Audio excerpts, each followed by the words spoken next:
Hello, Shepherd's Light community. How are you? Pastor Randy here. Today, I am actually going to put this out early in the morning because I decided that I'm going to talk about the book of Numbers because we start the book of Numbers today in the daily reading. And sometimes it's such a hard book because it starts out with all these numbers and you're just like, oh, really? All these numbers? Yes. There's a bunch of numbers, and I'm not a number person. Pastor Rick's a number person. I am not. So sometimes it can be a little difficult for those of us that are just like, what is this? But let this thought happen that God counted everyone, and everyone was very important to him. And there was numbers there for a reason. And lots of times when he counted these numbers, at least in some of the books, not so much here, but in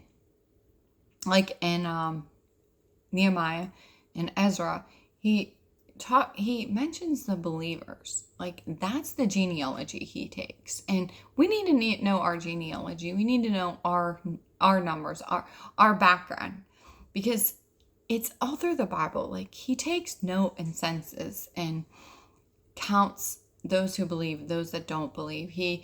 He knows everybody. And this proves that he knows everybody by how many times he counts in the Old Testament. He's like forever like figuring out, making sure.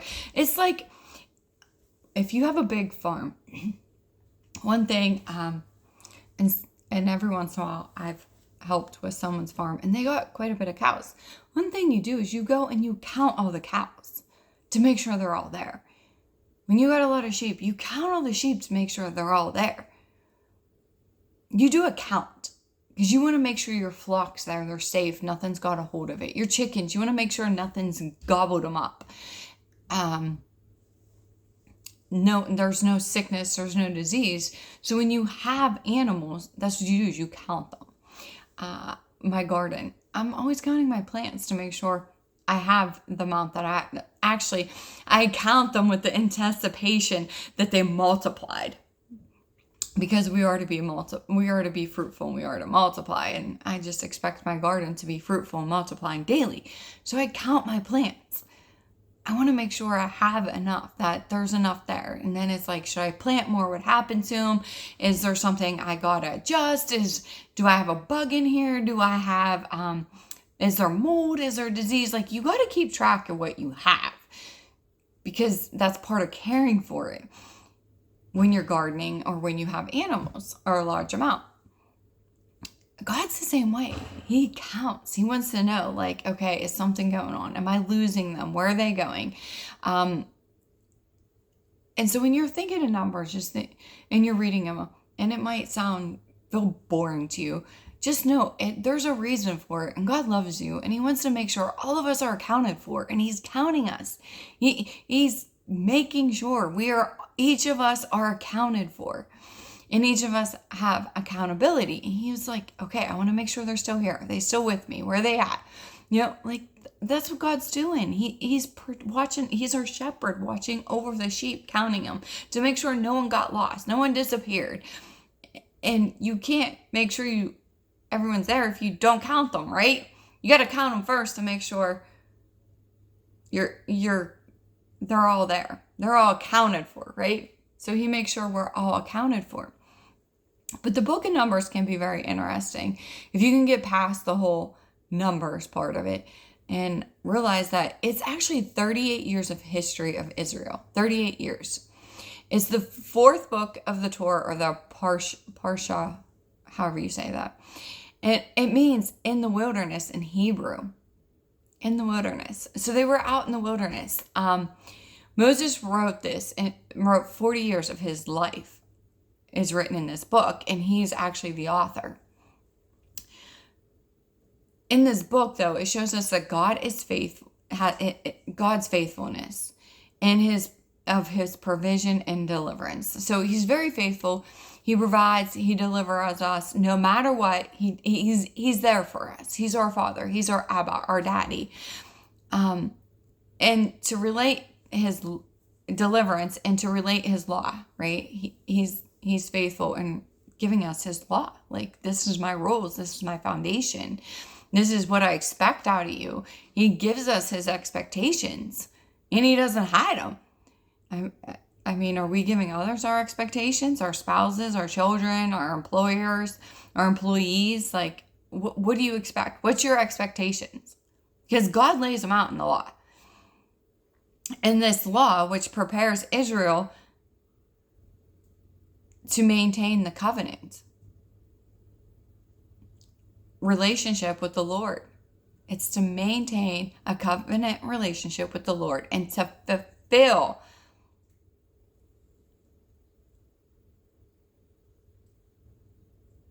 fulfill being God's people in the midst of an ungodly world, to be set apart, to be righteous. So we are separated. We look different. It's to fulfill the look of being God's people in the midst of an ungodly world, because we live in an ungodly world. We are to be in the world, not of the world. Remember? Well, this book also gets, even though it shows us how to live separately, a separate life, to be righteous, to live in the ungodly world and still be godly, even though it isn't, to prepare us for the covenant and to show us how he provides and delivers us. This book has a lot of grumbling and complaining in this book, and a lot of discontent. And remember, what did Paul say? Be content in all things. They were very discontent. They were very grumbling, very, very complaining and grumbling. And we know God doesn't like complaining and grumbling. It's one of the things he hates. It's like on the hate list. I know we're not supposed to hate anything. That's such a strong word. But it's on God's list. He does not like grumbling and complaining. And they were grumbling and complaining. God delivered them so many times, and they still grumbled and complained. God gave them manna, and they're like, ew, like we've been eating this for how many days? Like, why are we still just eating this? I'm so tired of this. Can I have something else? And they, they look at God as a five-star restaurant, and he's like, hey, I've been feeding you. Like, you're to be content no matter what. You don't even have to go do anything. I'm just giving it to you, and you're complaining. How many times do we give people stuff and they complain? I mean, there's so many times I've tried helping people and they complain because it's not what they wanted. And this is how they were in this book. It's not what they wanted. So they complain, but it was what I was able to give them, which you could make it work. Example is, if I tell you can use my composter because you're having a hard time struggling buying garbage bags or whatever, I might not be able to get rid of your trash for you, but I helped the best I could and gave you what I was able to. Sometimes we gotta utilize that and use the composter and compost what we can, put it in there, and then God will provide and will open another door up. We just gotta use and utilize and take advantage of what he gave us, right? Sometimes we think we need a job that we make $10,000 an hour, but he gives us a job that we make $10,000 a year. God, we just got to trust him and know, like, okay, it might not be what we wanted, but you provided for me, God. And I got to be content in all things. And I might be starting here at this $10,000 job, but before I'm finished, I'm going to be making $10,000 an hour, not $10,000 a year. Because that's how God is. He provides and he delivers us. We just have to be content in all things. And in this book, this was not what was happening. And as a result, only 3 men survived to the end. Moses, Joshua, and Caleb. Everyone else, taken out. See ya, gone, bye. But it was these 3 that made it all the way to the end. And then then Moses didn't make it into the promised land because he was the one held accountable for everyone. And so Joshua and Caleb were the only 2 that got to enjoy the promised land. And it's just amazing. Joshua actually ended up succeeding Moses Moses, he was the successor. He's the one that like took over. But Joshua and Caleb, when they were sent in to be the spies, to see if they could take that land, everyone else was like, nope, nope. They were negative, grumbling, complaining. But these two claimed the land. They claimed it. They claimed they would possess the land. And what's it say? What's Joshua 1:3? I shall possess all the land that I shall possess the land that I tried my feet on, or something like that. The land that I tried my feet, I will possess. It's something, I don't know. I'm paraphrasing it. So I didn't say it by verbatim. But where my feet tread, I will possess the land. That's what Joshua says later on in the book of Joshua. But those two were like, yes, we can get this land. We're going to do it. And they're the ones that ended up having it. They claimed it.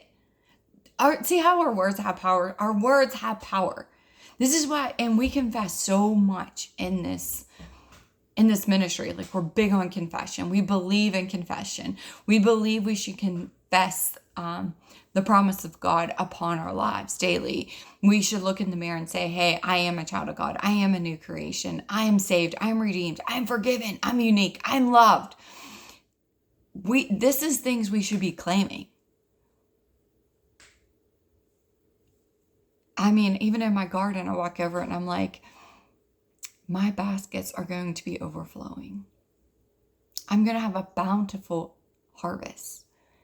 Walking over my garden, speaking life over the garden. This is how we need to speak life over our life, over ourselves.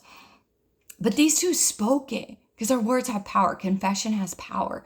What we confess comes to life, right? We bring it, we confess it, we manifest it. And then when we manifest it into existence. And this is what they did. They're like, no, we got this. This is ours. We can do this. And it ended up being theirs. And they were the only two that enjoyed it. Pretty interesting. So hang in there. This book might seem bland. It might be it's repetition. It might seem hard to read. It's not. And I haven't encouraged like all the books, but I'm encouraging this one because I know this one could be a make it or break if you hang in there with the daily reading. I know this book could be a make it or break if you continue reading this whole entire book. But hang in there. It's okay. It's a good book. Look at it as like a history book for those of you that like history. This is a good one. And those of you who just need to pick me up, look at it as like God's going to provide and deliver you no matter what. It's all how you look at this book. It's not as boring as you think it is. So hang in there, read the book of Numbers, and don't worry, we're only in there for a short period of time. But it's a book that you don't want to skip. Remember, God likes numbers, and He doesn't skip. Everything is accounted for. So this book is also should be accounted for in your reading. So stay with it, read it, get the best you can out of it, and hang in there. And I will see you Sunday at church. Don't forget. And hang in there. Keep doing your daily reading. If you're not, start now. We're starting a whole new book. It's a good time to start. And I will see y'all later. Love you. Have a blessed day.